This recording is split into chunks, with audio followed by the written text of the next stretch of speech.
Let me begin with a number. 1 million. That is how many people lived in Rome at its height 2,000 years ago. Now, pause for a moment and consider that number carefully. No electricity, no engines, no modern sanitation. And yet, somehow, a city of 1 million people woke up every morning, drank fresh water, ate bread, attended court, worshipped gods, watched games, argued politics, and went to sleep only to do it all again the next day. Rome was not merely large, Rome was unnatural. And today, with the help of modern reconstruction, we are going to walk through that impossible city together, not as tourists, but as witnesses. But I should warn you, the Rome you are about to see was both magnificent and deeply fragile. And by the end of this journey, I want you to ask yourself one question. How did this city function at all? And why could it not last forever? When students imagine ancient Rome, they tend to picture marble ruins, quiet and sun-bleached. That is a lie told by time. Rome was loud, Rome was crowded, Rome smelled of smoke, sweat, incense, animals, and bread. And most importantly, Rome was alive. To understand Rome, we must stop thinking of it as a monument and begin thinking of it as a system. Let us start at its heart. This is the Roman Forum. If Rome were a body, this would be its pulse. Here, laws were debated, verdicts pronounced, gods appeased, and reputations destroyed. Senators did not merely speak here, they performed. Every gesture, every pause, every insult echoed through stone and memory. Now, here is something most people forget. The Forum was not designed to be beautiful. It was designed to be intimidating. Towering temples reminded citizens that the gods were watching. Basilicas reminded them that the law was inescapable. And statues, oh, so many statues reminded them who held power yesterday and who might hold it tomorrow. And yet, even here, Rome's greatest tension was already present, because this space belonged to everyone and truly to no one. Keep that in mind. We will return to it. We speak casually of emperors ruling Rome, but emperors did not rule alone. To see who truly controlled the city, we must climb. From the Palatine Hill, Rome looks very different.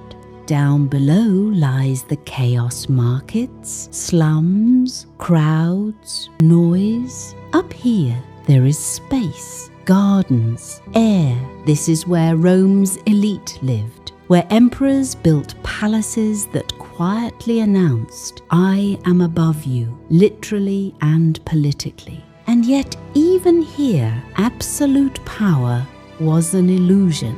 Emperors ruled at the pleasure of armies, the Senate, the mob, and fate. Some reigned for decades, others for months, a few for days. Rome elevated its leaders and devoured them, which brings us to the place where the people reminded themselves who truly mattered. This is the Colosseum. You have seen it before, but you may not have understood it. The games were not merely entertainment, they were governance. Bread and circuses, as the saying goes, but that phrase understates the genius of the system. Here, social tension was released, violence was ritualized, death was made public, and the emperor seated above all became the giver of life or death with a simple gesture of the hand. But notice something unsettling. The Colosseum could seat tens of thousands, yet Rome held 1 million. So where did everyone else live? For that answer, we must leave marble behind. Most Romans lived here in insulae, apartment buildings stacked high, built quickly, cheaply, and often dangerously. Fires were common, collapses were frequent, privacy was non-existent, families cooked on small braziers. Water had to be carried, noise never stopped, and yet this is where Rome truly existed. Bakers rose before dawn, children ran errands, shopkeepers shouted from doorways, life pressed in from every side. Rome was not sustained by emperors. It was sustained by these people, which raises an uncomfortable question. How did a city like this avoid collapsing under its own weight? Water. Rome survived because of water. Its aqueducts carried unimaginable volumes across miles of countryside, using nothing but gravity and precision. Public fountains ran constantly, baths became social centers, even the poor could drink. This was not luxury, this was survival. And yet every system has limits. Maintenance required stability. Stability required authority. Authority required belief. And belief, like water, can run dry. Remember the number I gave you at the beginning? 1 million. Rome grew too large to govern easily, too complex to adapt quickly, too dependent on systems that required constant control. When political instability grew, when resources strained, when faith in institutions weakened, the city did not collapse overnight. It frayed, people left, buildings decayed, systems failed quietly before they failed dramatically.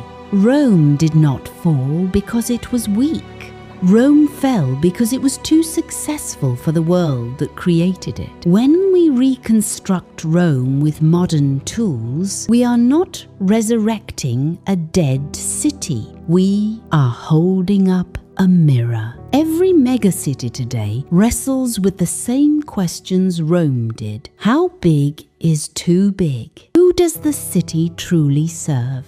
And what happens when the systems we depend on begin to fail? Rome's ruins remind us that greatness is not permanence. It is a moment, and like all moments, it passes. Thank you for watching this video. What would you like to see next? Let me know in the comments, and of course, don't forget to follow.